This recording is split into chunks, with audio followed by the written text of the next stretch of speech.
Kevin, thanks so much for your time. I want to start by asking you, what was your initial impression before you started the project of Whitney Houston, and how did that change?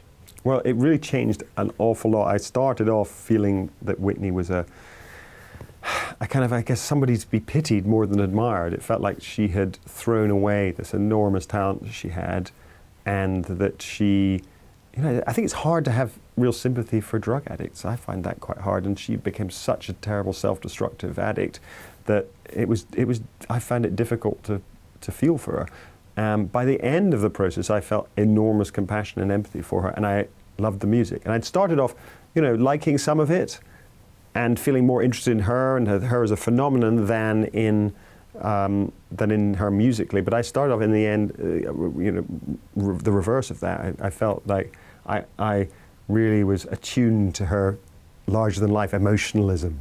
And how were you convinced to make the film?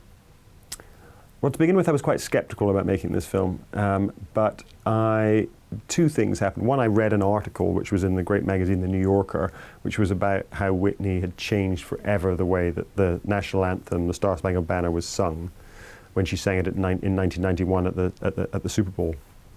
And that was totally fascinating to me, and unlocked a sort of an understanding of her musicality, her genius. And the other thing was talking to her agent, her film agent, someone called Nicole David, who represented Whitney for the best part of her life, and who said to me, "You must make this film because I worked with her for so long, I loved her so much, but I never understood her, and I never understood why she ended up the way she ended up." And that was a sort of extraordinary appeal from somebody really, really close to her to saying, can you help me understand her? And that was appealing to me as a kind of, on the level of being, making a detective story, I suppose. Who were you most looking forward to speaking to? Who was I most looking forward to speaking to? I think in a way I was most looking forward to speaking to Bobby Brown, who was married to Whitney from 1990, I think it was, until 2006 or something. But actually he was very disappointing because it felt like he wasn't ready to talk. He's somebody who always put on a bit of a front, I think, for the press, for the media, who played this tough guy, don't push me. And I think that he's still playing that part, which is amazing that he's still doing that.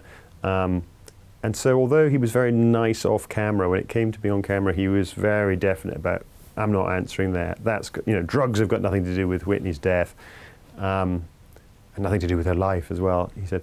So yeah, that was simultaneously very revealing, seeing, and you really understand who he is from the interview, but also it was kind of frustrating. You hope that somebody so many years after Whitney's demise would be ready to talk a little more intelligently and honestly. She was already personally in so much trouble before she even started professionally singing. How did you feel? Did you feel yourself feeling a lot of sympathy for Whitney Houston? Well, I think I went on a real roller coaster ride in my relationship with her. To begin with, I was just curious and felt like an outsider to it all. But then as I started to talk to more and more people, and people were obfuscated, they put up barriers, nobody wanted to talk to begin with. Nobody wanted to talk openly. They all talked to me, but then they ended up on the cutting room floor. But then I suppose I began to feel I tried to take my frustration out on her in a way, and I began to really kind of dislike her for a while and think, God, you're so frustrating. You're so frustrating. And then as I started to feel like I was peeling away the onion layers, I began to sort of fall in love with her again.